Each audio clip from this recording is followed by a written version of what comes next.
As we head to the top of the third inning, Skip Schumacher will lead things off, and there's the smiling face of Alex Wood, kind enough to join us from the dugout. What do you say, Woody?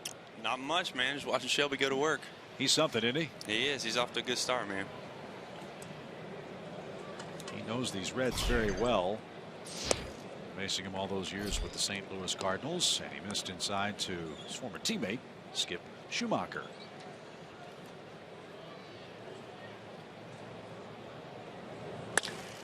That's hit hard toward the gap in left center field, and Young's not going to get it. It's going to bounce high off the fence, and Skip Schumacher will double to start the inning. That's the first Cincinnati hit. Yeah, it's only his second start too, so he's making the most of it after Brandon Phillips was scratched tonight.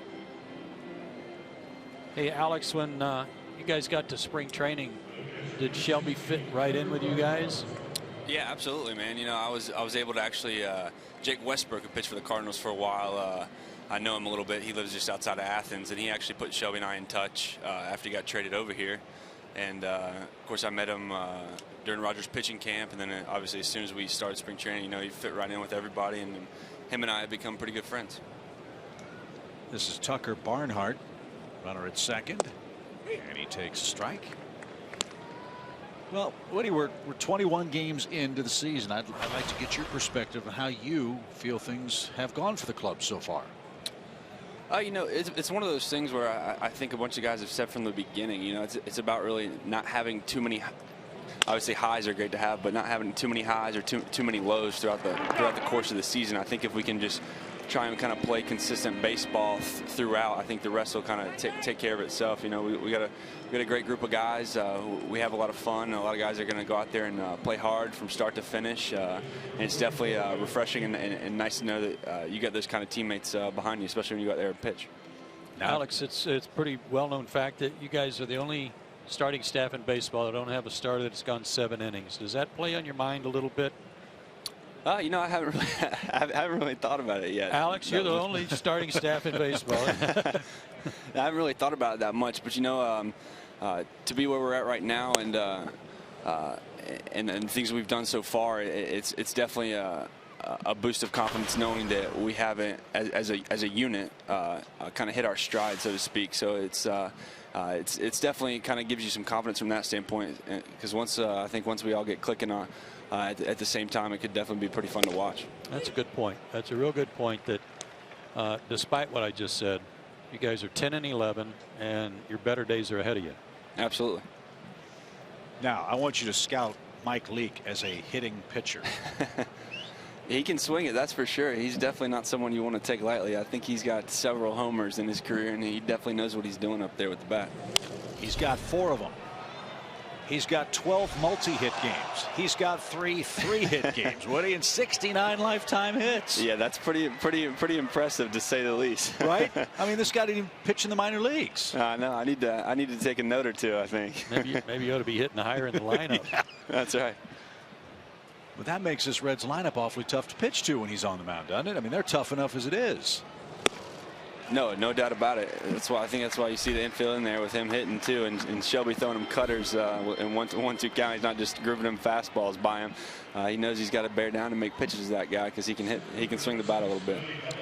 Hopefully Shelby can take Billy Hamilton out of the equation too. This is another element of the game that's changing so dramatically too. Back when Joe was playing, every team had a guy like Billy Hamilton that could fly. He's really a rarity in the sport.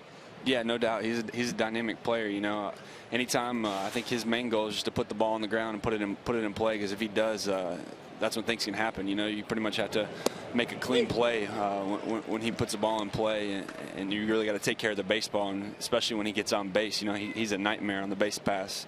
But luckily we got a pretty good arm behind the plate tonight. Hopefully he'll end up shutting that down. Quickly, no balls, 2 strikes. And this is a good thing too, to get ahead of him in the count, maybe keep him from trying to bunt, especially with 2 out and a runner at third, where he could bunt for a base hit and get that guy in. Yeah, he can do a lot of things, that's for sure. Bunting is definitely a part of his game, I would say. Hamilton struck out 117 times last year, but still stole 56 bases. Yeah, I think he's off to a pretty good start stolen base wise too. I know he's got a bunch already. Yeah, 13 out of 14. Yeah, that's pretty good for 21 games in. No balls, 2 strikes. And out of play. Before this inning gets over with, I got to ask you, where's Todd Gurley going to get drafted, Woody? We'll see, man. I wish he'd fall to my Panthers at 24, but I don't think that's looking like it. I think the next best thing would be for him to go at 8 to the Atlanta Falcons. I was going to say, you just made a lot of enemies if you're saying you're a Panther fan here in Atlanta. That's not going to go over well, man. Come on. No, I'll root for the Falcons as long as they're not playing my Panthers. You know, I can't go away from my my hometown team, but it's definitely will be nice if he ends up here in Atlanta. And I think their ticket sales would probably show too from that. Alex, anything in particular you're working on at this point after 5 starts? You know, it's been one of those things all spring and the start of the year for me. It's been one of those things where kind of my timing, my mechanics, and waiting for everything to click. And ironically enough, I've last night, from that standpoint, ironically, from that standpoint, last night was probably the best I felt mechanically wise and stuff wise. So from that standpoint, it was a boost of confidence from me. Obviously, the result wasn't what I wanted last night, but from the standpoint of my stuff and mechanics and timing and feeling like I was commanding all 3, last night was a good one for me from that standpoint. I'm definitely going to be excited to get back out there. We can't wait for it, Woody. I'm sure better days are ahead. Thanks for joining us tonight. Appreciate having me, guys. All right, and go Falcons. That's right.